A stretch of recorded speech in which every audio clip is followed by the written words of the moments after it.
이제 12강에 이전 문제를 다 풀어줄 필요는 없을 것 같고, 이제 여러분들이 모르는 것들은 답을 통해서, 해답지를 통해서 충분히 해결할 수 있기 때문에, 왠지 여러분들이 어려워할 것 같은 것들만 한번 추려서 이전 문제를 풀어보도록 할게요. 5번을 보시면, 여기 이제 에너지 효율에 대한 계산 문제가 나와요. 근데 빈칸을 뚫어놨단 말이야. A, B, C, D.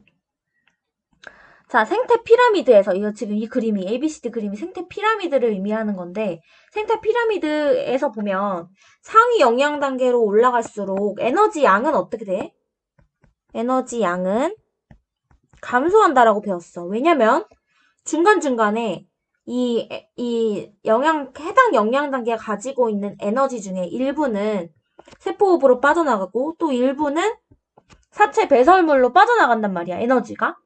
그래서 위로 상위 영양 단계로 전달되는 포식과 피식에 의해서, 그러니까 먹는 거의 섭취로 인해서 상위 영양 단계로 전달되는 에너지 양이 위로 올라갈수록 작아질 수밖에 없어. 각 영양 단계에서 빠져나가기 때문에, 에너지가 빠져나가기 때문에 위로 전달되는 에너지 양이 감소한다. 그래서 가장 상위에 있는 영양 단계가 에너지의 양이 가장 작다라고 했고, 그렇지만 작은 에너지로 살아가야 하기 때문에 에너지 효율은 높아질 수밖에 없다. 그래야지 살아갈 수가 있기 때문에. 그래서 이것을 알고 이제 각 상위 영양 단계로 올라갈수록 이렇게 된다는 것을 기억하고 문제를 풀어야겠지. 근데 빈칸이 너무 많단 말이지.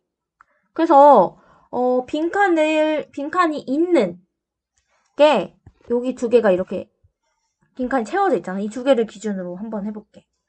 그렇게 해보면은 에너지 양의 에너지 효율이 주어졌잖아. 에너지 효율 공식은 어떻게 돼? 전 영양 단계 분의 현 영양 단계 에너지. 전 영양 단계가 가지고 있는 에너지 양 분의 현 영양 단계가 가지고 있는 에너지 양 곱하기 100 한 것이 에너지 효율이란 말이야. 그러면 영양 단계 1이 A, B, C, D 중에 뭔지 모르겠지만 현 영양 단계는 100이고 얘 전 영양 단계가 뭔지는 모르잖아. X. 곱하기 했을 때 몇이 나와야 돼? 10이 나와야 되는 거야. 이 해당 에너지 효율 10은 전 영양 단계, 뭔지 모르겠지만 X 분의 현 영양 단계 100 곱하기 100 한 거지. 그러면은 X는 얼마? 1000. 그러니까 이 1번 영양 단계 1의 바로 전 단계의 에너지 양이 1000이 돼야 된다는 거야. 근데 지금 3, 15, 1000은 없잖아. 그 물음표가 1000이겠지. 얘가 이 100에 대한 전 영양 단계인 거지. 그러면 에너지 양을 쭉 구했기 때문에 에너지 양을 이제 낮은 것부터 위로 쭉 올라가면, 높은 것부터 쭉 올라가면 되네. 가장 높은 에너지 양이 1000이기 때문에 이 1000이 가장 아래에 D에 대한 에너지 값이 되겠지. 위로 올라갈수록 에너지 양이 적어져야 되니까. 그럼 위는 100, 더 위는 15, 가장 위가 3이 되겠지. 이게 에너지 양이겠지. 그다음 가로 안에다 에너지 효율을 한번 써볼게. 에너지 효율이 이제 나와 있는 게 얘는 10, 가로 안에 있는 게 에너지 효율, 3은 20. 그러면 가장 하위 단계인 D는 전 영양 단계를 모르기 때문에 에너지 효율을 모르는 게 답이지. 그럼 이제 기억을 구해야 되네. 기억. 15의 에너지 효율 너무 쉽게 구할 수 있잖아, 우리는. 다 나와 있으니까. 15에 대한 이 B 영양 단계 B에 대한 에너지 효율 어떻게 구해? 전 영양 단계 에너지 양 100 분의 현 영양 단계 15 곱하기 100 한 거지. 그럼 얼마야? 15. 에너지 효율은 15네. 그럼 기억. 1은 2차 소비자이다. 1은 지금 C이잖아? 근데 여기서 보면은 1차 소비자부터 1차 소비자, 2차 소비자, 3차 소비자, 생산자네? 아, 디귿이 생산자고 얘가 1차, 2차, 3차 소비자구나. 그러면 C는 1차 소비자에 해당하겠구나. 틀렸지? 니은. 기억은 15 맞지? 디귿. 3은 뭐야?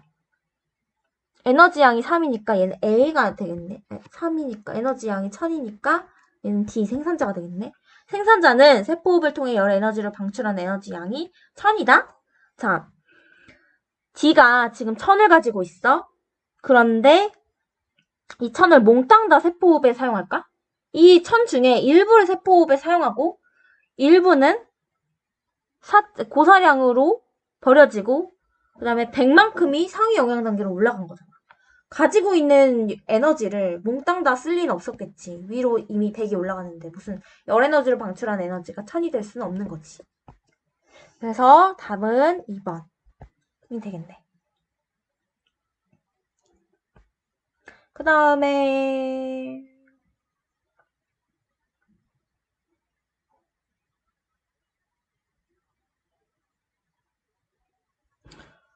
6번을 해볼까? 6번 그림은 어떤 생태계의 식물 군집 K에서 산불이 난 후 K의 시간에 따른 총생산량과 순생산량이 나타나는 것이다. 여기서 지금 총생산량과 순생산량을 줬지? 총생산량은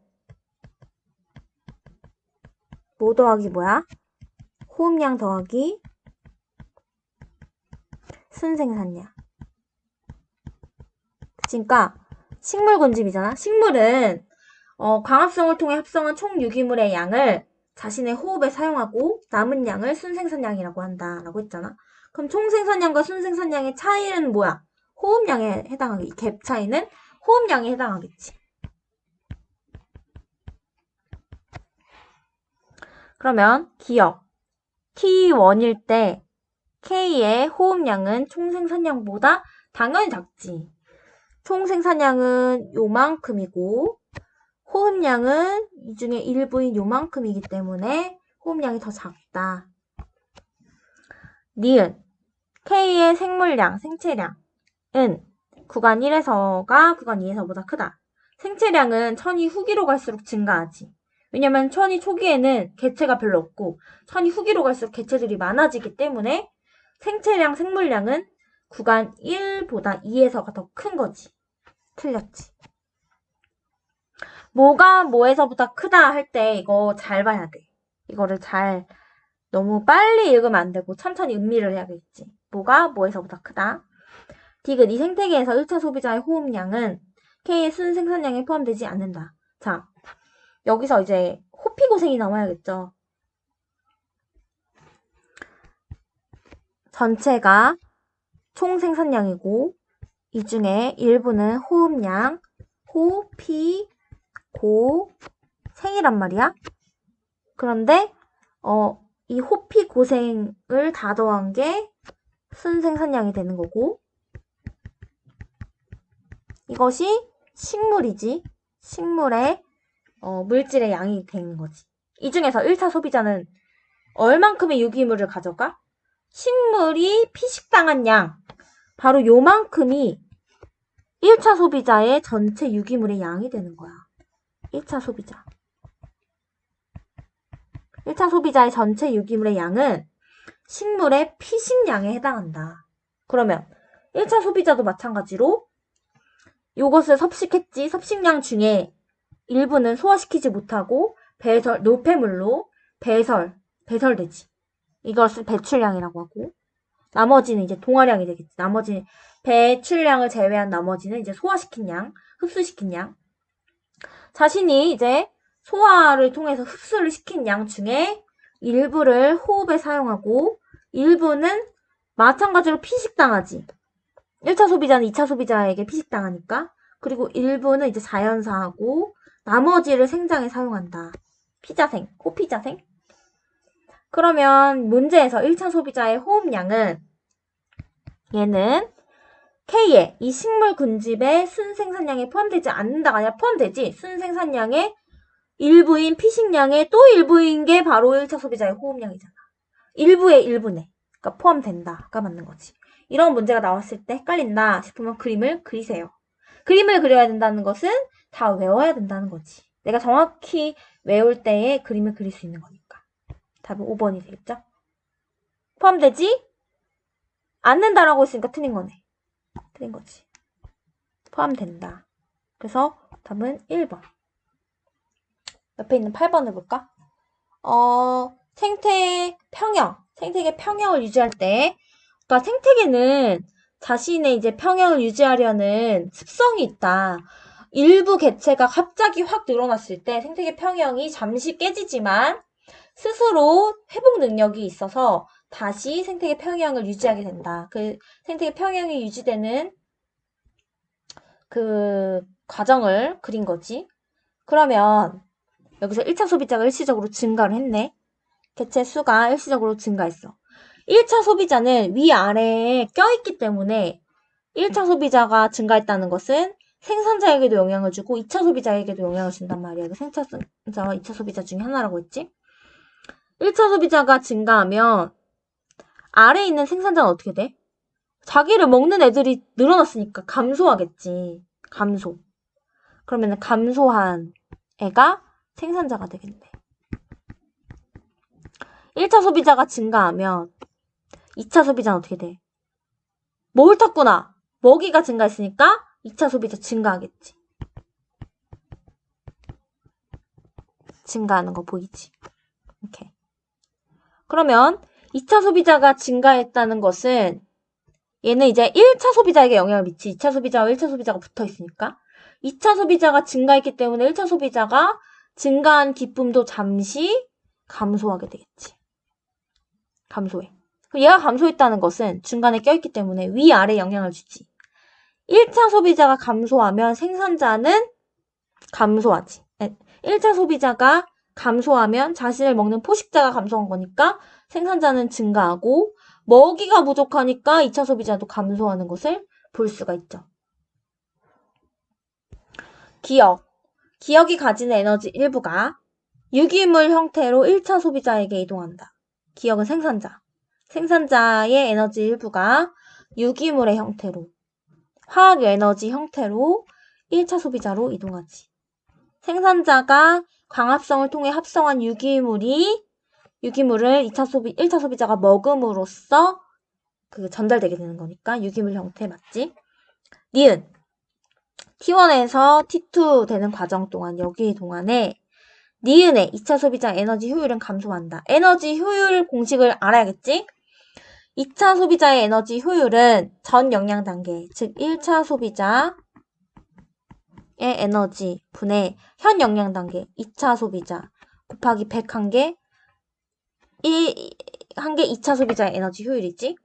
근데 여기서 보면 T1에서 T2 과정을 보면은 2차 소비자는 개체 수를 유지하네.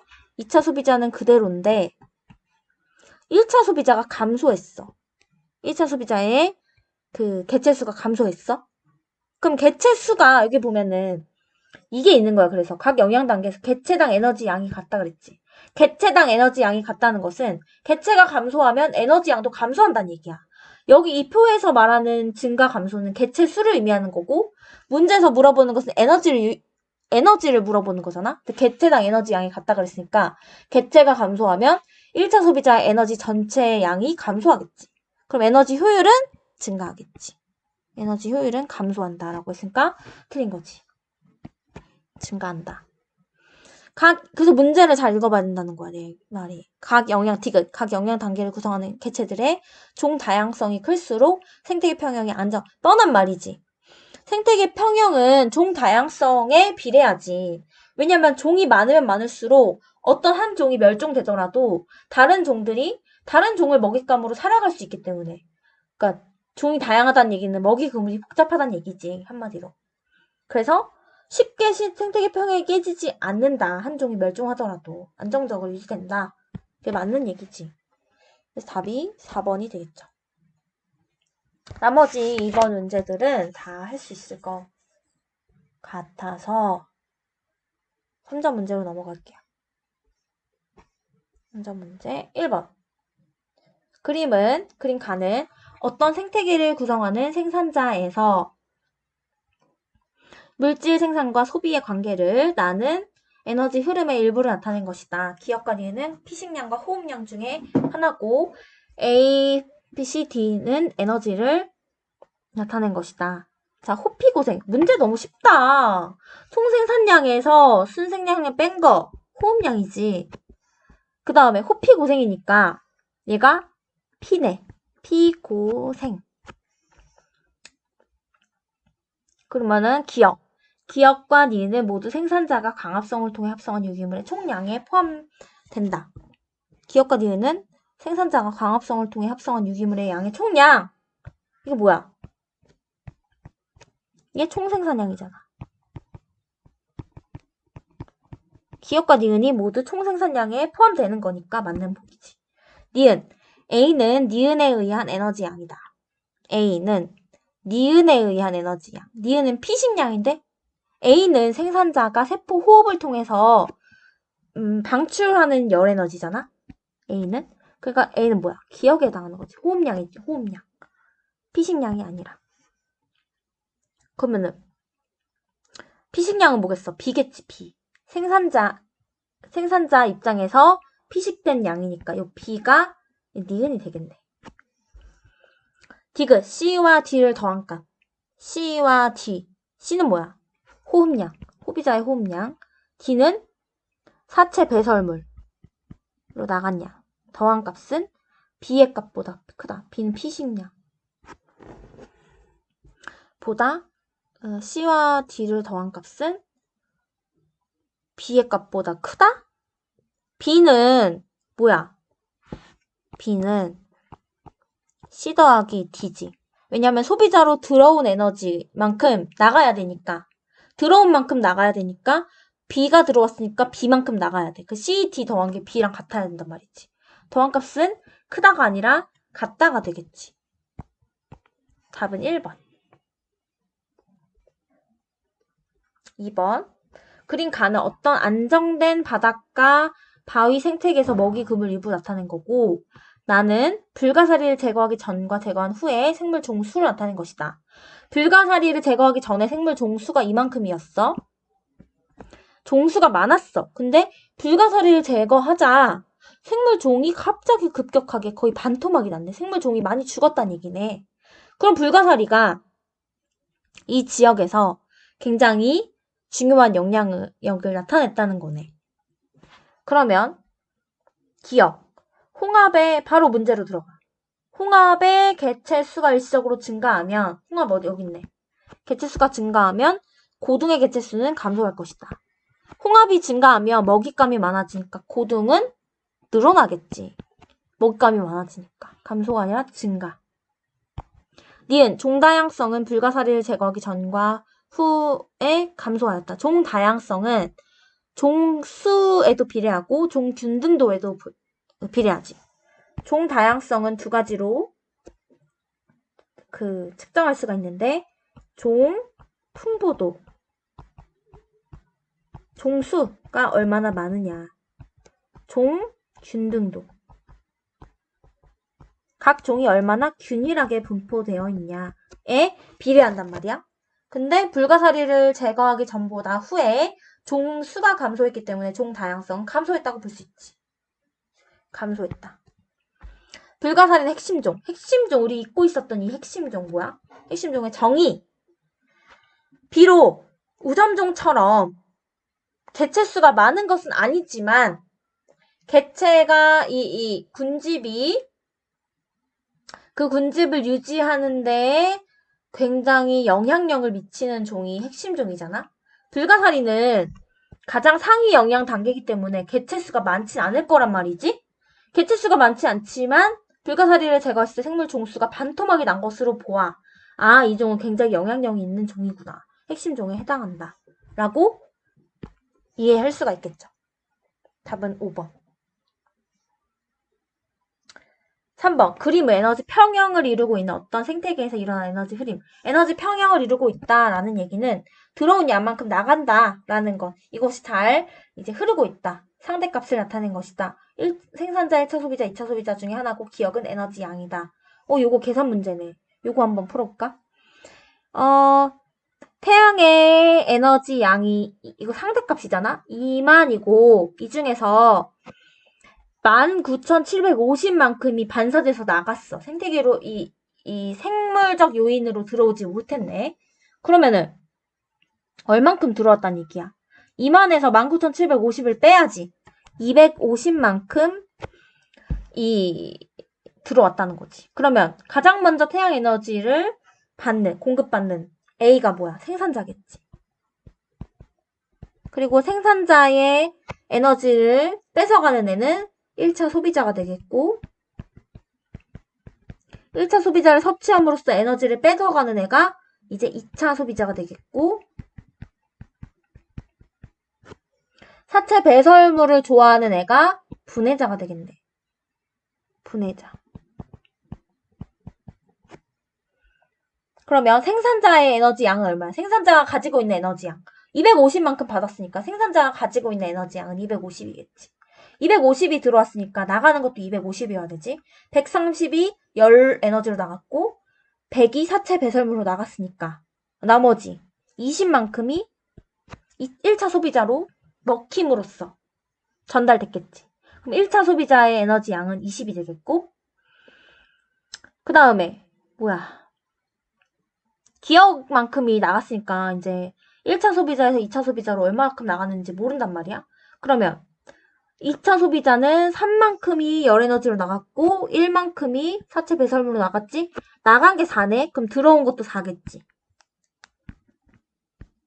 그래서 4만큼이 들어왔다는 것을 알 수 있네. 그럼 1차 소비자로 20만큼이 들어왔으니까 7 나가고 4 나가고 기억 나가야 되는 게 20이어야 되는 거잖아? 그럼 다 더한 게 20이어야 되니까 기억 얼마야? 9가 되겠지. 9만큼이 사체 배설물로 나갔다. 그러면 사체 배설물로 들어온 걸 다 더해봐. 들어오는 화살표를 다 더해봐. 100, 9, 1. 110이네. 사체 배설물의 그 에너지 양은 110. 그럼 분해자가 110을 몽땅 다 이용했을 테니까 110이 되겠고 들어온 만큼이 열 에너지로 몽땅 다 사용했겠지. 들어온 만큼 나가는 거니까.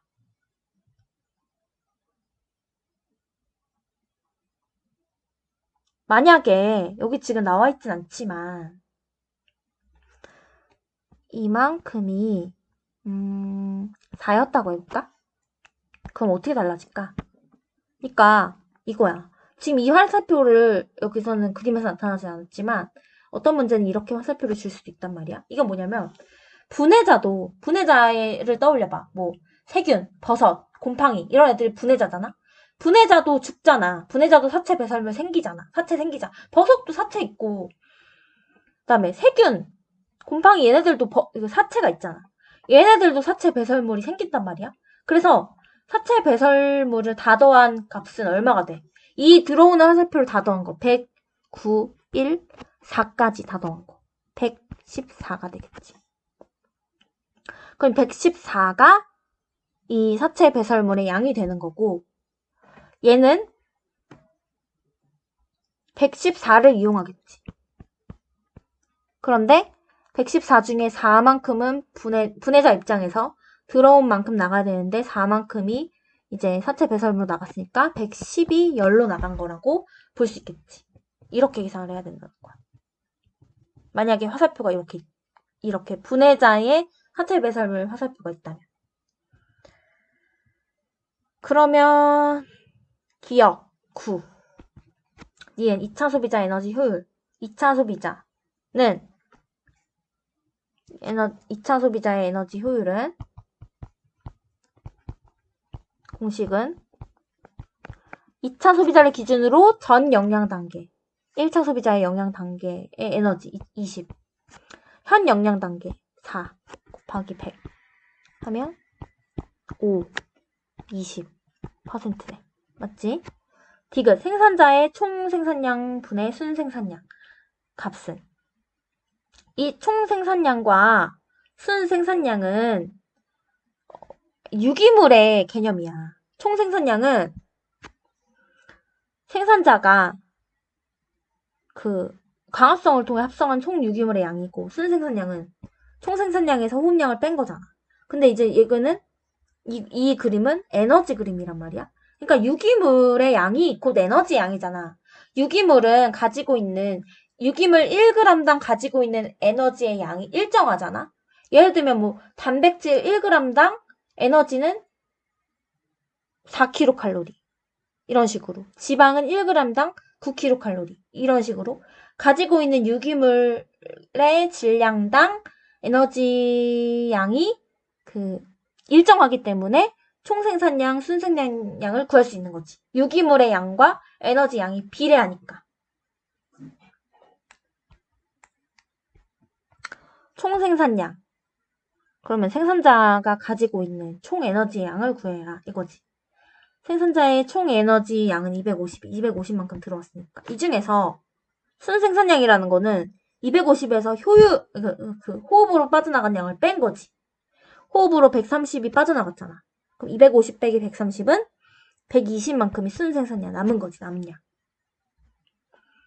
그러면은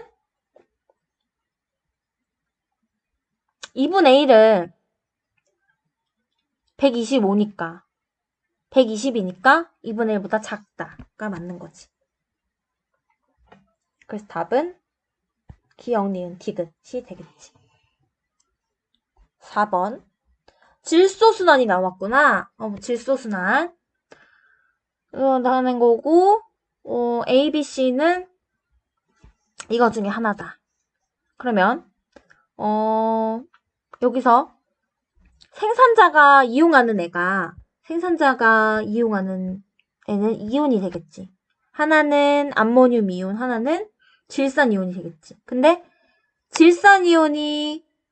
암모늄 이온이 질산 이온으로 전환되잖아. 거꾸로 전환되는 게 아니라 이렇게 전환되는 거니까 이 둘 중에 하나가 암모늄, 하나가 질산 이온일 텐데 이렇게 화살표가 되어 있으니까 얘가 암모늄 이온, 얘가 질산 이온이 되겠지. 질산 이온이 다시 공기 중에 질소가 되고 질소가 암모늄 이온이 되는 거잖아.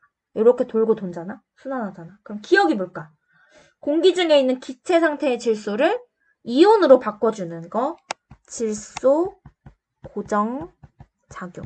누가 해? 질소 고정 세균. 대표적인 예가 뿌리옥 박테리아. 그럼 이렇게 질산이온이 다시 질소가 되는 것은 탈질산화. 누가 해? 탈질산화 세균.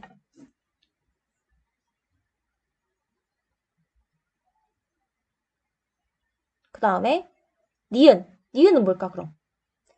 이 이온을 이 두 개 바꿔준 질소 고정 작용에 의해서 바꿔진 이 이온을 생산자가 흡수해서 자신의 이제 뭐 단백질이나 아니면 핵산, DNA를 만드는 합성하는 데 사용한다. 합성. 그래서 질소 동화 작용. 이 질소 동화 작용은 생산자 내에서 일어나는 거지. 생산자 내에서 이 질소 화합물을 흡수해서 이제 단백질과 핵산을 만드는 데 사용한다. 기억 과정은 탈질산화 작용이다. 기억은 질소 고정 작용. 니은 B가 C가 되는 과정. 질산화 작용. 질산화 세균이 한다. 맞지? 디귿 구간 1에서 과정 니은을 통해. 과정 니은이 뭐야? 질소 동화 작용을 통해 생산자가 이용할 수 있는 토양의 질소 양은 A에서가 B에서보다 많다. 그러니까 생산자가 이 물에 녹아있는 질소를 흡수하잖아. 흡수해서 이용을 하잖아. 그 양을 물어보는 거야. A에서와 B에서. 그러면은 나무를 제거했을 때 훨씬 더 많이 질소가 유출이 됐어. 그러니까 물에 떠밀려 간 거지. B는 나무를 제거하지 않았더니 얘가 다 흡수를 한 거야. 나무가 다 질소를 흡수해서 유출된 질소 양이 적은 거야. 그러면은 생산자가 이용할 수 있는 질소는 어디가 큰 거야? 얘는 유출이 많이 됐고 얘는 유출이 덜 됐으니까 B가 더 큰 거지.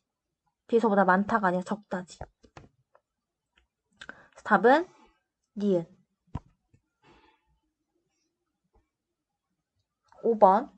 그냥 그 자료 해석 문제겠죠?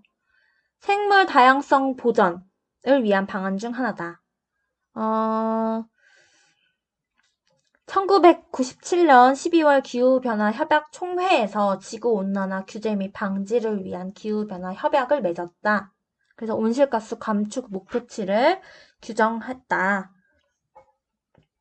그러면은 기억, 이 지역에서 온도 변화가 증가할수록 서식하는 식물 개체들의 고사율, 말라 죽었다는 거지.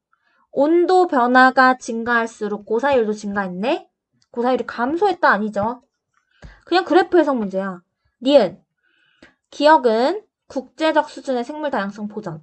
이제 생물 다양성 보전 방안이 국제적이냐, 국가적이냐, 아니면은 개인적이냐, 이런 수준이 있잖아. 근데 이거는 이제 선진국의 온실가스 감축이라고 했으니까 국제적인 거지. 나라와 나라 사이의 협약인 거지. 국제적. 맞지? 디귿. 과도한 화석 연료 사용으로 인한 대기 오염은 지구 온도 변화의 원인에 해당한다. 맞지? 화석 연료로 인해서 대기 오염, 지구 온난화가 일어나는 거니까. 그래서 답은 4번이 되겠죠.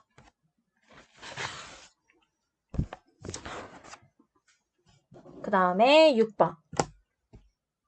그림 가는 어떤 하천 생태계에서의 먹이 관계를 나는 이 생태계에 존재하는 동일한 크기의 두 웅덩이에서 A가 있을 때와 없을 때를 C의 평균 길이를 나타낸 것이다. C는 어떤 생물이겠지. 어떤 생물의 길이를 나타낸 거야. 이것 중에 하나고 A가 있을 때와 J가 있을 때 C의 개체 수는 같다. 그러면은 이제 먹이 사슬의 관계가 이렇게 되니까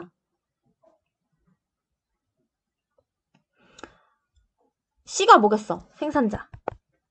B는 1차 소비자, A는 2차 소비자가 되겠지. 그리고 그래프를 보면은 A를 제거한 웅덩이에서 A를 제거했더니 C의 평균 길이가 짧고 A가 있었더니 C의 평균 길이가 기네. 그러면은 기억. 이것도 그래프 해석 문제네. 기억. A는 다른 생물을 먹이로 먹어 그 유기물로부터 에너지를 얻는 생물. 2차 소비자는 유기물을 스스로 합성하지 못하고 누군가를 먹음으로써 유기물을 얻잖아. 그러니까 맞지. 니은 구간 1에서 C의 생체량. 뭐야 얘는? 그램이야. 질량이야, 질량. A가 있는 웅덩이에서가 A를 제거한 웅덩이에서보다 많다. 자, 여기서 A가 있을 때와 제거했을 때 C의 개체수가 같다 그랬지. 개체수가 같아. 근데 평균 길이가 달라. A가 있는 웅덩이에서 길어. 그러면 생체량은 어떻게 될까? 길이가 길면 그걸 말려서 무게를 쟀을 때 무게가 더 많이 나가겠지. 그거야. 개체수는 같은데 길이가 더 길기 때문에 생체량은 큰 거야. 그럼 A가 있는 웅덩이에서가 제거한 것에서 보다 생체량이 많겠지. 기니까, 더 길이가 기니까. 디귿 구간 1에서 A가 있는 웅덩이에서 A를 제거하면 B의 개체수는 A를 제거하기 전보다 감소할 것이다. A가 있는 웅덩이와 A가 없는 웅덩이에서 개체수가 같다 그랬어. A를 제거하면 B의 개체수. C의 개체수가 같잖아? 그러면은 B의 개체수는 같겠지. C가 같으니까 B도 영향을 받지 않겠지. 감소한다가 아니라 일정하다. 변하지 않는다. 이렇게 맞겠지. 3번. 이제 문제를 그래서 잘 읽어봐야 돼. 맨 마지막에 있는 문장까지도 잘 읽어봐야 된다는 거지. 7번. 표는 생태계 내에 존재하는 생물의 다양한 정도를 생물 다양성의 척도 3가지죠. 첫 번째 생태계 다양성, 그 다음에 종 다양성, 그 다음에 유전적 다양성. 가나다가 뭘까? 사막, 초원, 산림 등 생태계가 다양하게 형성된다. 생태계 다양성. 생물 종이 다양하다. 생물 종이 여러 가지다. 종 다양성. 그 다음에 유전적 다양성이 되겠지. 유전적 다양성은 뭐야? 같은 종 내에서 형질의 변이가 다양하게 나타난다. 예를 들면 기린의 털 무늬, 무당벌레 등껍질 무늬 이런 것들 같은 종인데도 개체마다 형질이 다양하다. 이게 유전적 다양성이지. 왜 유전적 다양성이 나타나? 대림 유전자가 다양하기 때문에 그 대림 유전자의 조합이 다양하지. 그러니까 형질이 다르게 나타나는 거지. 그러면은 이 그림은 핀치 개체군이라고 했으니까 같은 종이란 얘기지. 부리 크기가 다르다. 같은 종인데 부리의 크기가, 형질이 다르다, 다양하다. 유전적 다양성을 의미하는 거겠지. 가뭄 전에는 이런 그래프가 나타났고, 가뭄 후에는 이런 그래프가 나타났네. 유전적 다양성. 기억. 기억은 생태계를 구성하는 비생물적 요인에 의해 영향을 받는다. 기억이 뭐야? 사막, 초원, 삼림. 사막, 초원, 삼림의 생태계가 다양하게 나타나는 것은 뭐에 영향을 받는 거야? 기온에 영향을 받고 강수량 영향을 받잖아. 강수량에 따라서 비가 가장 많이 오는 지역은 삼림, 중간은 초원, 그 다음은 중간은 사막, 그 다음 가장 안 오는 것은 사막. 이런 것들. 삼림 중에서도 열대 우림이냐, 온대 우림이냐, 이런 것들 영향을 받는 거지. 그래서 비생물적 요인에 영향을 받는다. 맞지? 니은, 나는 종다양성, 종수가 많을수록 각 종이 차지하는 비율이 균등할수록 높다. 균등할수록 높다는 거야. 비율이 막 이렇게 이런 게 아니라 한 종이 유독 많은 게 아니라 종 간에 균등하게 비율이 있을 때 더 종 다양성이 크다는 거지. 종수, 종, 풍부도. 각 종이 차지하는 비율이 균등할수록 종, 균등도가 클수록 종 다양성이 크다. 맞지? 디귿. A에서 부리 크기에 대한 유전적 다양성은 가뭄이 있고 난 후가 가뭄이 있기 전보다 감소하였다. 부리의 크기에 대한 유전적 다양성. 유전적 다양성. 가뭄이 있고 난 후가 가뭄이 있기 전보다 감소하였다. 가뭄이 있기 전은 부리의 크기가 요만큼부터 요만큼까지 다양한데 가뭄이 있고 난 다음에 부리의 크기가 범위가 작아졌지. 가뭄이 있고 난 후가 있기 전보다 감소하였다. 맞는 거지. 유전적 다양성은 종 다양성이 아니잖아. 그래서 종 균등도, 종 풍부도. 얘가 유난히 많고 얘는 균등한데? 그럼 얘가 더 큰 거 아닌가? 아니지. 유전적 다양성이랑 종 다양성을 헷갈리면 안 되죠. 그래서 여러분 답은 5번이겠지? 다음에 8번. 그림은 어떤 생태계의 먹이 관계와 개체 수의 변화에 대한 자료다. 자료를 읽어보면 조류를 읽고 있고 생물들이 서식지다. 여러 종의 해양 생물들의 서식지다. 이거 내가 했던 거지. 해달은 성게를 먹고 성게는 다시마를 먹는다. 그래서 해달이 없어지면 성게가 활개를 치고 이 성게가 다시마를 다 잡아먹기 때문에 해양 생태계가 무너진다. 그래서 해달이 핵심 종이다 라고 했어. 해달은 가장 상위 영양 단계이기 때문에 그거지. 상위 영양 단계이기 때문에 개체수는 작지만 엄청난 영향력을 미치잖아.